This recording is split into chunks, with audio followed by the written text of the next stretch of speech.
something that really tripped me out that I didn't know that I needed to know.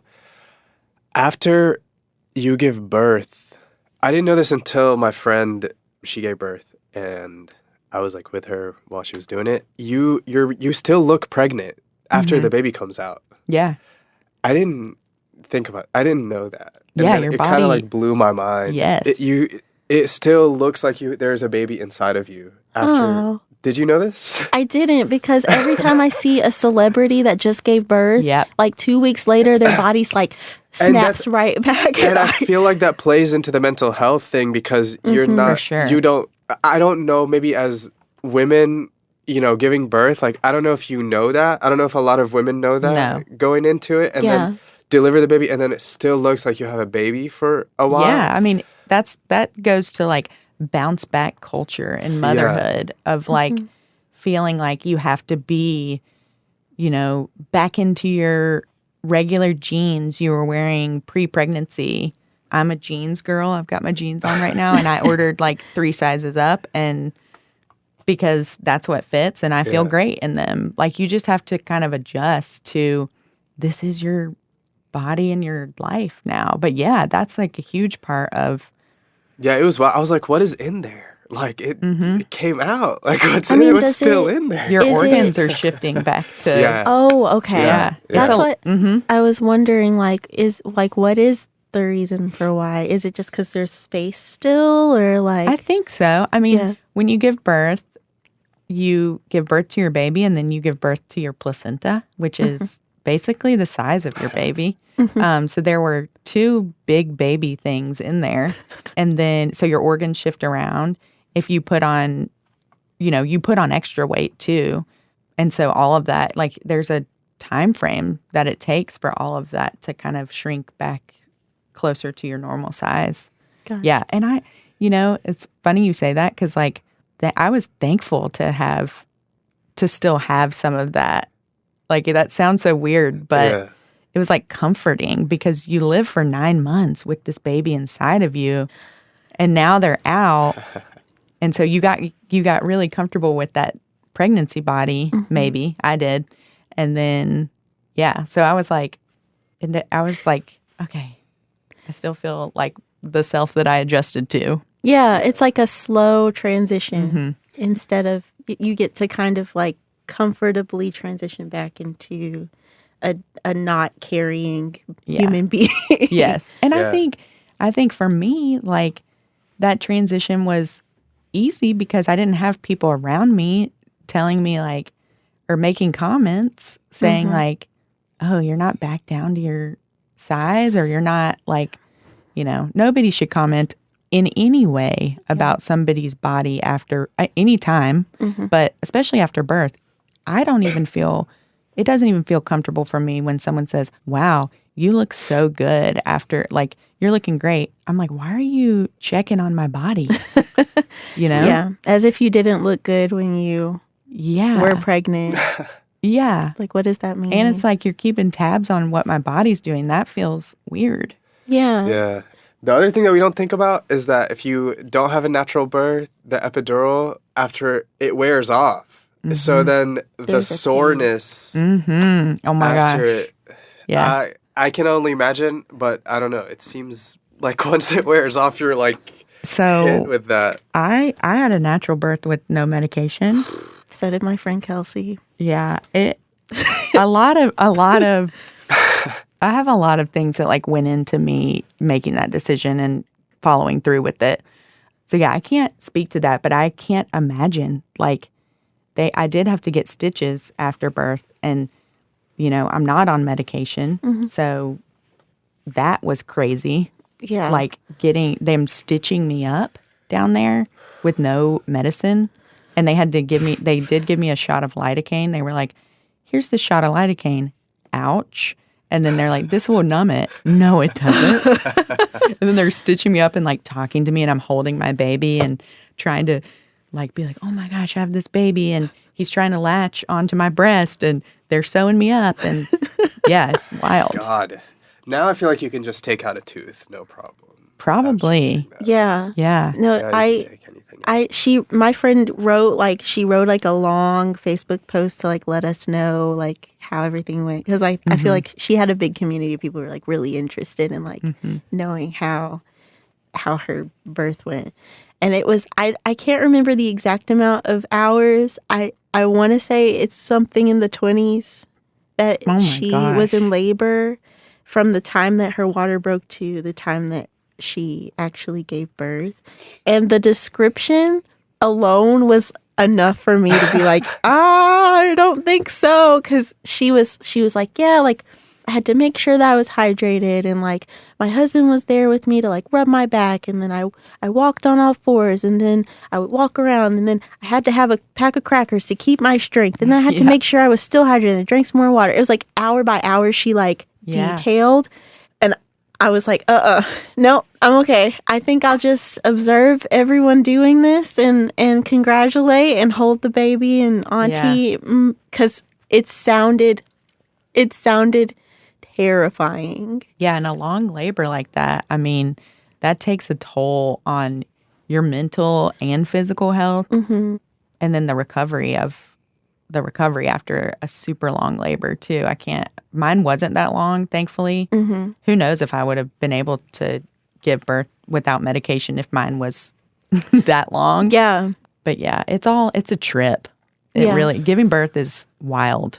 If you're a single mother, and like maybe you want to do like midwifery or and you want to do a natural birth, but like I feel like with her, like a large part of that was she had a partner who was very invested from the beginning to the end. If you don't have a partner, if maybe you don't have even like a community that you can lean on, are there places in Nashville that provide just like community for women who don't have them while they're... Yeah, so what you're describing is a doula. So yes, so you can self-pay for a doula if you have the means to do that. It's expensive. Yeah. But then there are some groups that offer free doulas. So I think Vanderbilt has a volunteer doula program, which is great. One of our programs at the health department also can provide, if you're in their program, I think it is maybe Nashville Strong Babies. Yeah, it's Nashville Strong Babies. They have, if you're in that program and you're pregnant, you have access to their free doulas. Okay. And then Homeland Heart also provides free doulas to women of color in Nashville. So there are definitely options for that. Yeah. And I had my husband and I had a doula. And that was, I couldn't have done it without Will. And like I said, he was with me at all the birth classes. We joke, we call him a doodler, because he did all the things. He was very present and part of my birth, but having a doula there to support both of us was major. That's what it should be like. Like partners who are just not there, I just don't get. Like I don't understand. But it just shouldn't be like that. Like it should be. And unfortunately, that very common. Very common. It's very, and then there's a lot of people, young people. There's a lot of young people. Like I personally know some people that have gotten pregnant and they decided to go through and have the baby, but the person that that got them pregnant was like, just, I'm not going to be there. I'm not going to be there, or this is your baby only. Or if it was just kind of like a one night stand type situation, you know. And then now they're having this baby all by themselves. I feel like everybody should be there that was involved in the process of making the agree. baby. Absolutely. I agree. And it's there are also folks who decide on single parenthood. Yeah. You know, that want to have a baby, and I mean, kudos to them. I hope if that's the decision you're making, you have a strong community, because my newfound respect for single mothers, especially in this newborn phase, it's crazy. Yeah. Like I could not be doing this without a partner who's there and like helping me. Yeah. I mean, I can imagine the toll that it takes on your mental health to have to carry a child for 9 months without any support or very little support. Yeah. And then bringing that baby into the world and being responsible for it without any support. I mean, Yeah. the sleep deprivation alone, I'm sure drives people nuts. And it's like on top of that, just really feeling like I have to do this by myself it's tough. So I mean, knowing that there are places in Nashville that women can turn if you need community and you don't have family here. I mean, I think a lot of time we take for granted that like some of us have parents and we have friends and like there are some people who don't have anybody and they find themselves in these situations. And some people are incarcerated. There's 2 people that I'm thinking of, and, giving birth in jail is a traumatic experience in Lord. itself. Yeah, or giving birth and your partner's in jail. And your partner's in jail. Yeah. There's so many ways to look at Yeah. at motherhood from like without having that kind of like, I mean, it goes back to that expectation of this is what motherhood is supposed to look like. And then when you take your privilege lens off and you see that like this is not how motherhood is for a lot of people. Yeah. And how did they supplement? How did they get Yeah. resources that some of us take for granted and don't even have to think about? And some of these groups, I know Homeland Heart, they provide doulas for birth and postpartum. So that's another benefit of connecting with the doula is they might see you postpartum too. So you have that connection point with them afterwards. And there's other groups like Nurses for Newborn. That's through the health department, I think. I don't know.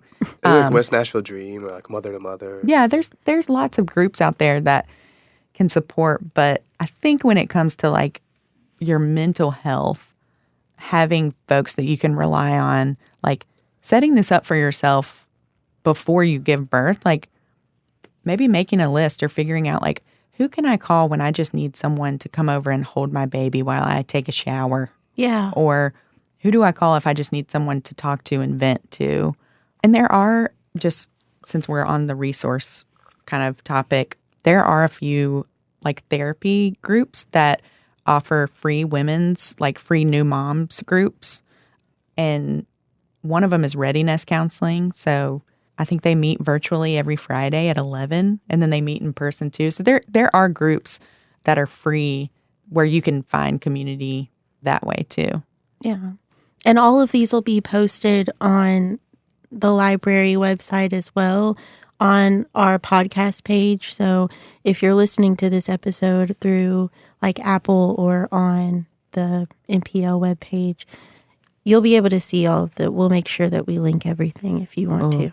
It's going to be a big list. That's I'm okay. Send y'all. Send us whatever. I'll send you a super long list of Bassam knows. Yeah. We got like 350 partners. Yeah. And then sub-partners within those partners. Yeah. And then community members in an Excel spreadsheet. There we go. The more the merrier. Yeah. Honestly. Maybe if you feel comfortable, you can take us through your journey of pregnancy and how you ended up here, wherever you want to start. Do you want me to start with pregnancy or conception? Trying to conceive. Let's do conception. Yeah, trying conception. to conceive. Yeah. Okay. Yeah. Because I think this has a big impact on mental health too. Yeah. So I started trying to get pregnant in May of 2020. And I just gave birth in January of 2024. So it was a very long journey of trying to conceive.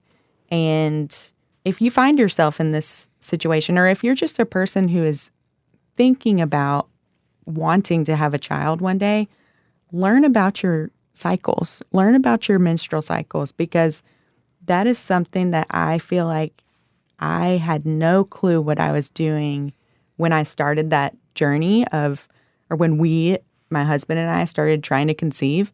I just thought you have sex and you get pregnant if you don't use a condom or any sort of protection. I mean, nobody really taught me about my cycles, ovulation cycles, all of the different phases that you go through.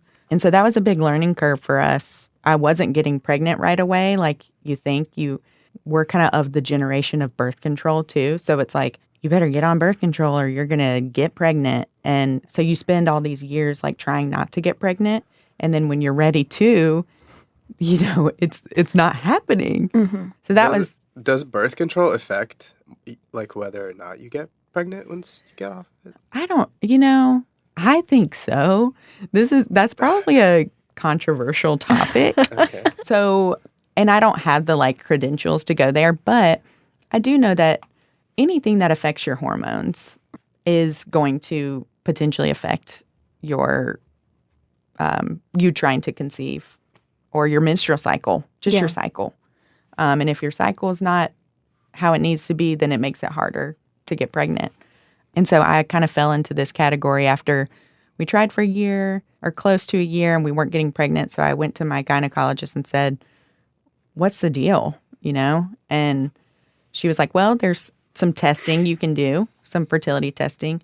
You have to be trying for a year for it to be covered by insurance. Oh. So that's what she told me. But there are ways that you can, there's all these like great mail-in tests and stuff that you can like do at home and mail it in and get the results. So you can get around that. How do they prove that you've been trying for a year? Exactly. It's weird. Okay. My nurse practitioner was like, let's just say this is when you started. She helped me out. So then we got all these tests done. Mostly were blood tests. All those came back completely normal. The doctor was like, you should be getting pregnant, so just keep trying, track your ovulation. That was a whole nother thing. I had to learn how to do that. And then when it still wasn't happening, they were like, okay, well, we can do some more tests. So I had to do an HSG, which I don't know exactly what it stands for, but they basically, you come into a radiology office and they lay you on this cold table. You take your pants off and they put a catheter up you and shoot dye through your fallopian tubes and take x-rays to make sure that your tubes are not blocked. And so I did one of those. I ended up getting pregnant after that and having a really early miscarriage. They call it a chemical pregnancy. So miscarriage all the same, I guess, but just, not early enough. I still got my period, basically. And then after that, we were like, what? And that's when we really started getting serious about, like, we got to figure out what's wrong. So the last test that I really needed that was suggested by my doctor was an ultrasound. That came back normal. So everything was coming back normal, and I kind of fell into this. I fell into a category of unexplained infertility. That's a diagnosis. And for me, like a problem solver person, that... A perfectionist. Yeah. That is like not... What? That's not a diagnosis. Like, you've got to help me find out what's wrong. Well, were they testing Will too, or was it just... Yes. Oh, okay, I forgot to say that. He got tested too, and everything came back normal with his sperm. So it was just still the same, like, you should be getting pregnant. All the while, like, I'm losing it because I'm like, what am I... Kind of back to that conversation. It's like, what am I doing wrong? What have I done wrong? What has caused this? There's no answers. So, it's got to be me. Yeah. Nothing's wrong with Will. So at that point, when my doctor started, I think she was just like, you can try these drugs. You can try Clomid, which is a fertility drug. You could see a fertility doctor, which is more out of pocket money if you don't have fertility coverage. And in that scenario, you're going into like IUI and IVF, which are very expensive. And I was kind of like, why would I take this medication, or why would I go to see them if there's nothing wrong with me? You've told me there's nothing wrong. So I really leaned heavily on my therapist during that time, which was helpful because really all I could do at that point is decide the route I was going to go. Was I going to go the fertility doctor route, or was I going to find an alternative route? And I did. I found an acupuncturist, did the whole functional medicine thing. So I wanted to heal my body and find out, like, why is my body not getting pregnant? So I kind of went that route. It's a lot of lifestyle change. It's very hard because you're doing it yourself, basically. You're not relying on the doctors telling you anything anymore. You're kind of just like out there in the wild trying to figure it out. And so that process was super depressing. I had never experienced depression. I had experienced some anxiety, but never depression. And I mean, it's a monthly cycle. So you're trying every month and then you're not getting pregnant. So every single month you like have this mental drop of just like, it's not happening again. and you're just kind of in this cycle with your cycle of depression. And so I eventually got to a place with the help of my therapist where I was regulating my nervous system, and I was finally like letting go. I was like, I have done everything here. I've done acupuncture for this long.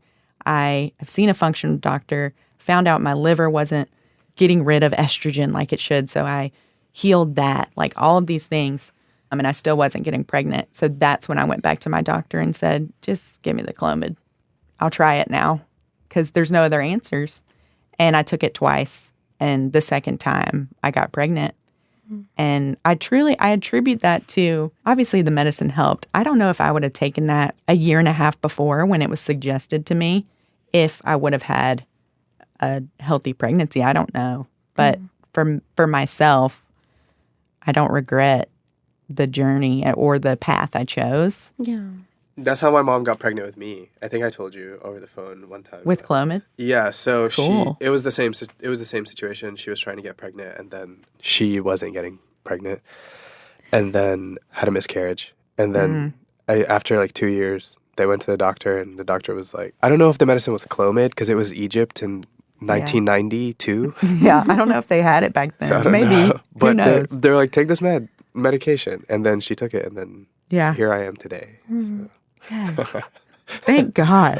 I know. Where would we be? Where would we be? Your Mind Matters would not be here without I'm a Bassam. very important part of this podcast. Absolutely. Episode. He's being sarcastic, but we're serious. Yeah. Sure. But yeah, so I remember like talking to you while you were going through that like journey. Mm-hmm. And that was like a roller coaster of emotions for you. Yeah. Like that was like, you were like literally trying to figure out like, what is that? You're like, I don't know what is happening. Yeah. Like, I don't know I was what's like going on with my manic, body. hypervigilant. Yeah. Yeah. Because when you make these lifestyle changes and you don't have a direction, you don't have an answer. So you're like, I kind of got to this point where I was like, anything I was putting into my body, I was like having to make a decision. Like in my mind, I was like, is this going to screw it up? Yeah. And that was it was so hard. And I really just had to rely on, and I didn't want to take medication. I didn't want to take medication for depression because I was like, could that affect this? Could that affect my, ability to conceive? So I really relied on learning about my body and my nervous system and like how to feel better with that. And that was, hard. What were some of the lifestyle changes that you were doing? So I cut out alcohol. I cut out coffee. I got my sleep under control. That was like, a mixture of like trying not to look at my phone at like before bed, and then also like some supplements that helped me sleep. I was doing light exercise. Like I was scared to do like heavy lifting or like intense stuff because I just didn't know. That was like totally myself doing that. What else? Seeing an acupuncturist out of pocket. Saw the functional doctor out of pocket. Lots of supplements. Healthy diet. I was eating seeds. You can seed cycle. That's a really like cool and, cheap way to like kind of get your cycle on track is seed cycling. So yeah. But during that time, like with these lifestyle changes, they were only bettering my life. Like they were making me feel healthier and feel better.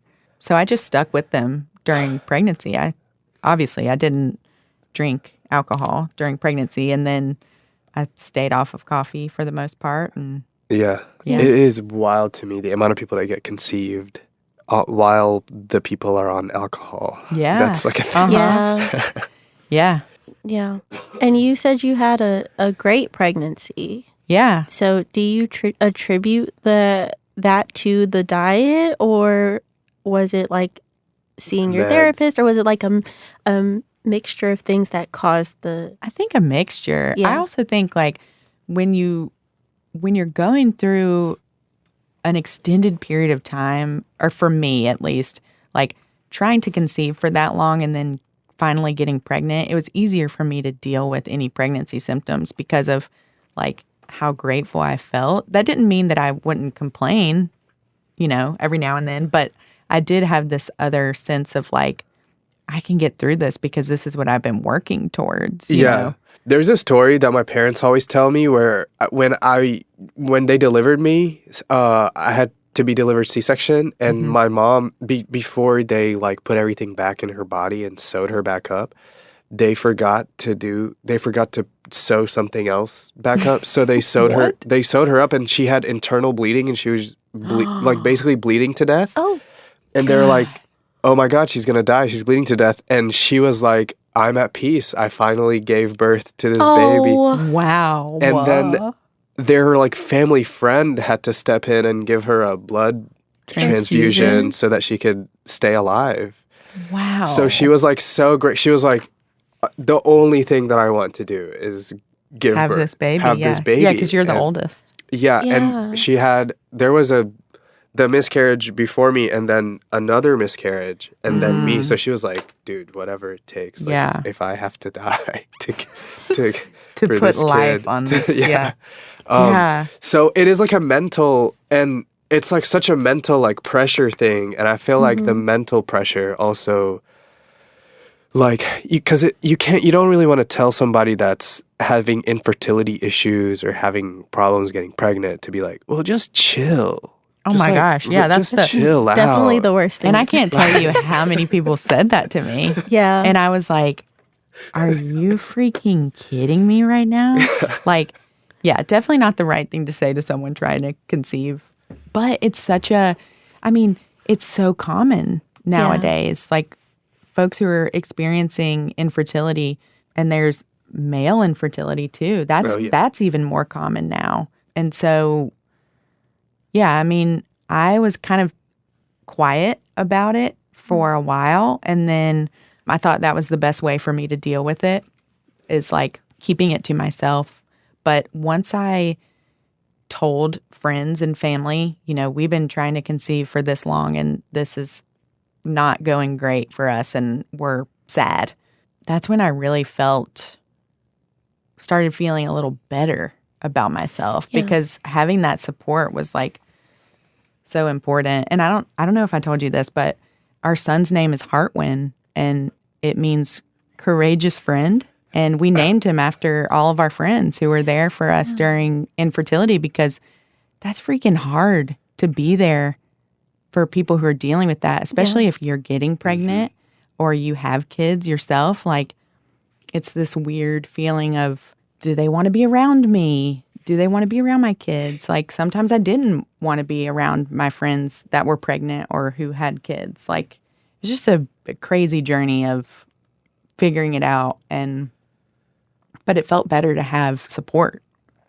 I think a lot of people go through it in silence, like in secret, because they feel ashamed. I've definitely felt major shame. I was like, I'm supposed to be getting pregnant. What's wrong with me? Yeah. I don't want people to know about this. This is like embarrassing that I'm not able to get pregnant. Yeah. But it's not. No, it's not. Yeah. When we take that, I feel like when we take the societal pressure away, it's really just like a thing that happens. Yeah. But all of these expectations that we have had placed on us and that we place on ourselves make it feel like there's something wrong with you. You're inadequate. You're less of a whatever. Yeah. Yeah. And the reality of it is it's a thing that happens sometimes. And I think that's something that just with mental health in general, when you my therapist told me this last week. She was telling me that it's good to name it when you're going through like a spiral, because I have a lot of anxious spirals. Same. She was like, you name it to tame it. And so sometimes it's like we think if we just ignore the issue, it'll go away magically, and it's not a thing. And like acknowledging it makes it feel, one, more real, and two, like more embarrassing or more shameful or whatever. But as soon as you, like you said, as soon as you just kind of admitted to the people in your life who love you, like, hey, this is what's going on, it gives an opportunity for light to come in. Yeah. It's a relief to kind of just say, this is it. This is what happens. And it kind of tames the negative stigma that's around it. Kind of gets rid of that part of it. Yeah. And I think, I think it's hard to be there for people who are going through hard things. And so there were a lot of friendships that I knew that I wanted those people in my life and I needed them. And those people were either immediately there for me, or it took a few conversations for them to like understand what I was going through, and they were there. And then there were some that were not equipped at all to be there. Yeah. And unfortunately, like those weren't the people that I needed or need anymore. And like in the Egyptian community, infertility is not anything anybody talks about. Like especially if you're like a man and you have infertility. Oh my gosh, I'm sure. It's like you're better off ending your own life than actually talking. You know what I mean? Like it's like they're not just out here talking about it. So it's like a really hard conversation for people to have. I think nobody wants to talk about male infertility. I mean, no, because that's a whole nother. It's like talking about men's mental health, which is how this whole thing started. Like, what? No, everything is fine. Yes, I'm a man. It's yes.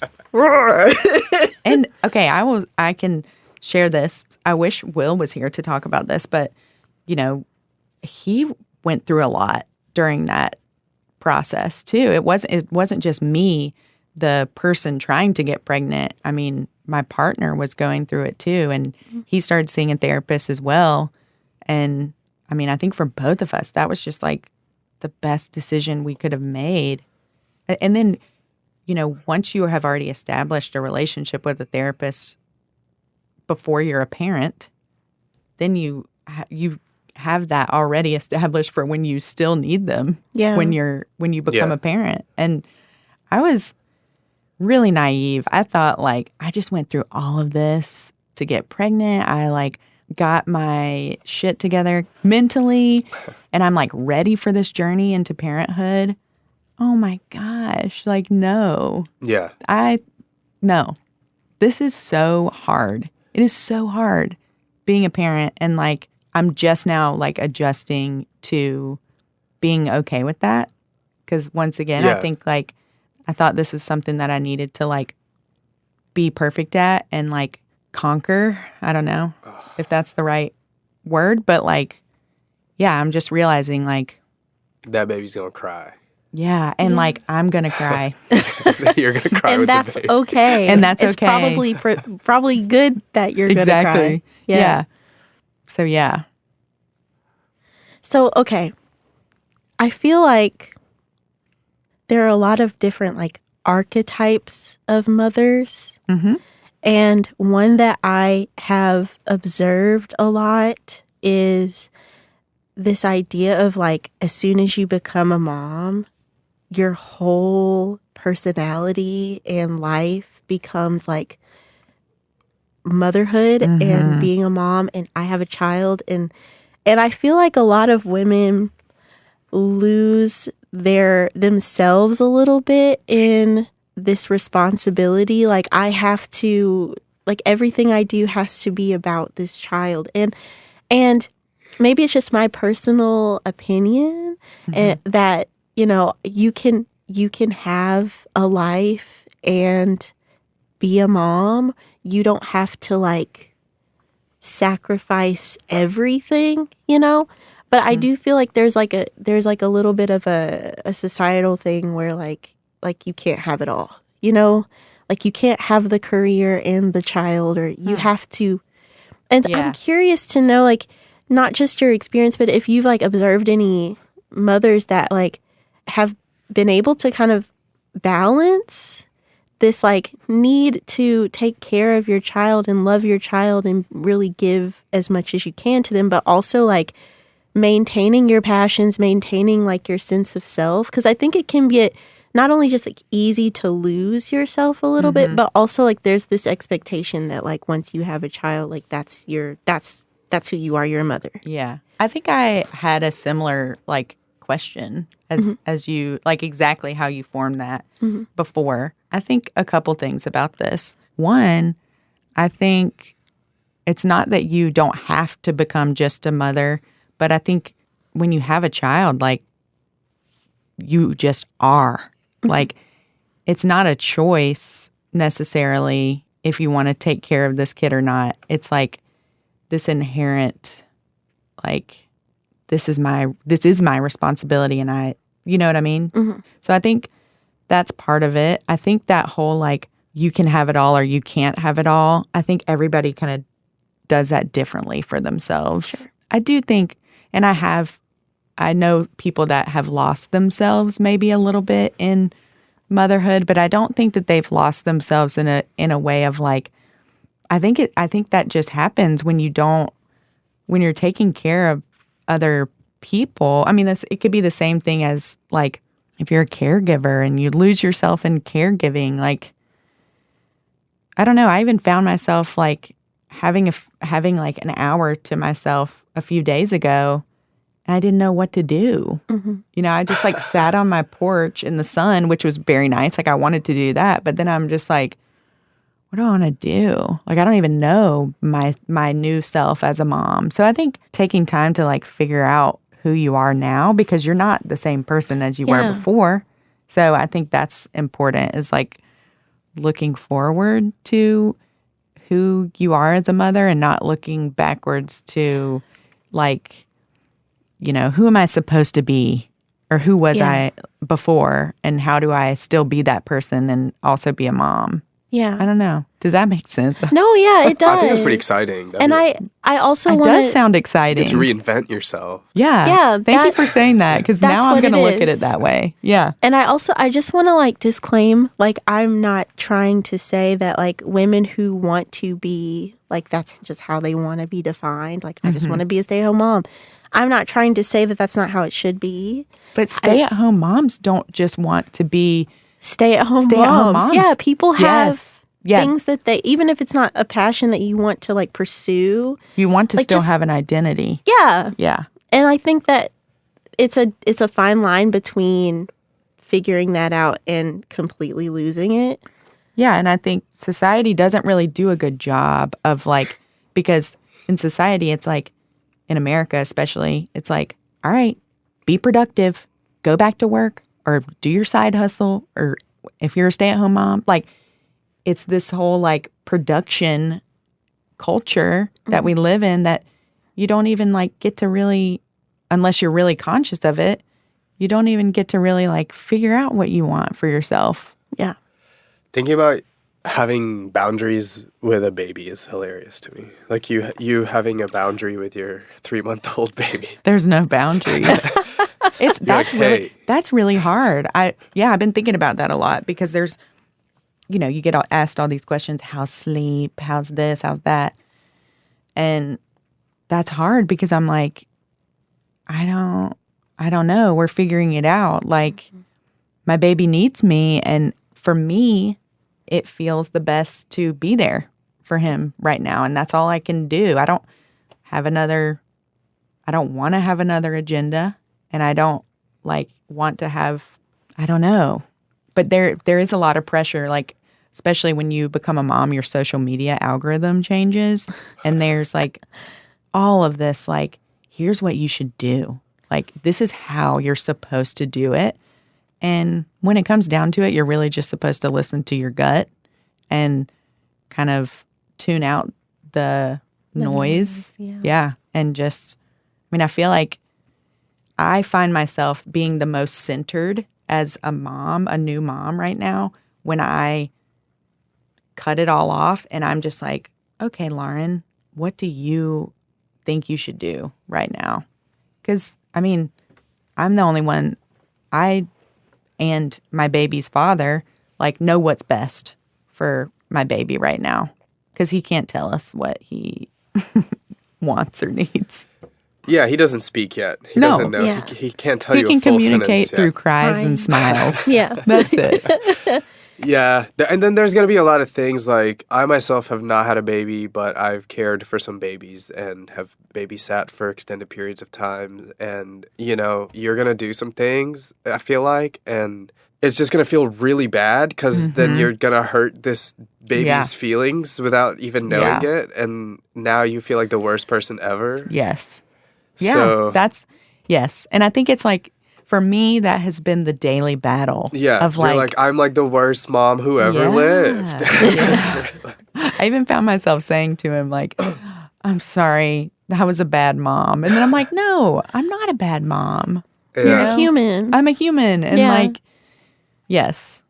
Yeah, it's crazy how like that has evolved over the past 12,000 years, but I guess that's another podcast where we break down the past Is someone writing this down, all the podcasts we're gonna... 36,000 years of human evolution and I think we've started caretaking. like 3. Yeah. In this one recording we've talked about 3 like potential other episodes. Well, we can end it on this unless you have something else to say. I don't. I'm just really grateful for this conversation. It's been Me too. It's been so eye-opening, and like, I mean, I go through fluctuations of like, do I want to be a parent? Do I not want to be a parent? Like every couple of months, I'm like, oh, I could be a mom.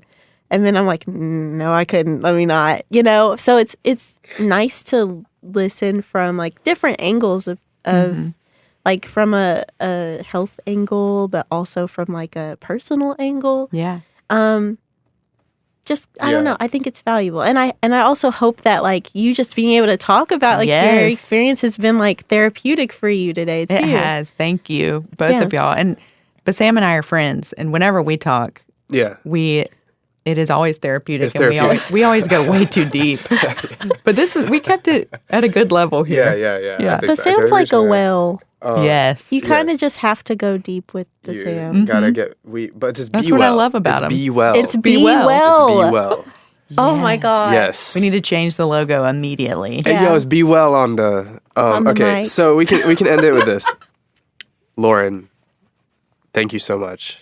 You are a great person here in Nashville and the whole state of Tennessee and the entire southern United States. Thank you. And So perhaps even the entire United States of America and the continent of North America. Stop. So thank you so much. Again, check out our breastfeeding and lactation counseling program that Lauren leads here at the Nashville Public Library and other places around the city of Nashville. You can go to realisticallyfed.com, or you could just Google Be Well at NPL calendar and filter it on there and find a free class. Thank you, Lauren, for joining us today. And thank you again for listening. And remember, your mind matters.